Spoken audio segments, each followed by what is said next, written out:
So I pick up this guy at Cedar Hills and Hall, and the police are talking to him. You know, there's a couple of cops, and they're talking to this guy, and he's all hyped up here. And I pull up, and he gets on the bus, and, you know, he's all hyped up, and he sits down here.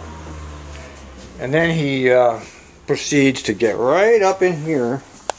Right up in here. He's standing, like, facing me, and he's telling me this big, long, elaborate story about his nephew having some kind of problem in a store, and how he was in the prison with somebody who was a murderer who killed it. You know, you don't want to hear the story. Anyway, he's up here giving me this big, long story, and he's standing here all agitated and going on and on and on, and I'm like, okay, you know, I don't want to make I don't want any trouble here. You know, I want to keep my bus rolling. I don't want to stop my bus for people. As long as they're harmless, I don't generally stop. So he stands right at this spot here, and he's just going on and on. And he's actually demonstrating different things, like how the police, he would like take his hand and show me how the hand, you know, and I'd say, look, I'm driving the bus, you can't do that. Anyway, this went on all the way from when I turned up on Jenkins all the way to the 158th Merlo Max, which is where he got off.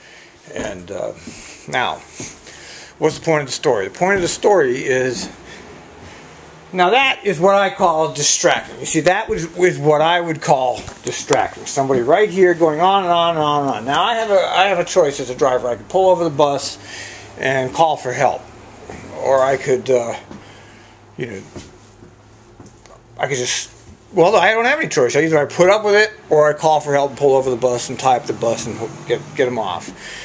You know, a good bus driver, since he was really no threat to anybody, he was just kind of psychotic, I guess, would just keep the bus rolling. But the point of the story is that they're talking about somebody sitting in this seat, holding a camera, and I'm talking to them, or some guy standing right in my face, and actually putting his hands on me over and over and over.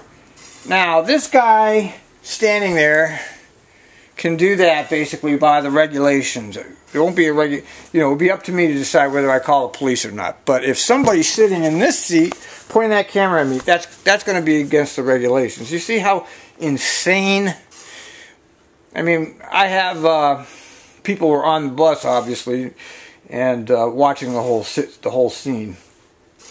See how insane the rules are? So that situation would be my call. Guy standing right in my face, touching me, ranting, you know, real ranter, not my kind of rant. I'm talking about psychotic rant. Not really, you know, not really interested in harming anybody. He's just in his little schizophrenic space, I guess. But that would be my call, would be that person there.